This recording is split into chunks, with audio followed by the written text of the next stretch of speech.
I genuinely don't have the words to describe the horrors that happened today. They disguised themselves as fucking aid workers. They Trojan horsed themselves as aid workers into a fucking refugee camp. They used the $300 million port, the fucking US humanitarian assistant port, to fucking smuggle US soldiers into Gaza, into a refugee camp, disguised as fucking aid workers. And when Palestinians, starving Palestinians, because need we forget, around 1 million are predicted to die from starvation and other genocide-related things, lack of healthcare, etc., the ongoing bombardment. When they saw a fucking aid truck come into this densely populated refugee camp full of displaced people, they obviously tried to open the doors. They tried to get in. They tried to see what it was up. What the fuck was happening? And so they massacred people. They massacred people that discovered them. 210 Palestinians, mostly children, were massacred today because the US used their ports,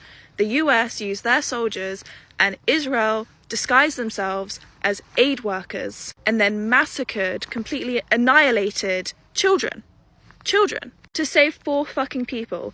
And this is the shit that our politicians say is a glimmer of hope. David Lammy's already released a tweet saying that this is a day to be thankful. This is a glimmer of hope. Politicians in the West are celebrating the rescuing of 4 hostages and the mass murder of 200, mostly children, Palestinians, after the occupation forces disguised themselves as fucking aid workers and used a humanitarian truck to get into a civilian area and then massacred civilians. Can you imagine for 1 second if 4 Palestinian hostages were rescued and 210 Israeli children were murdered?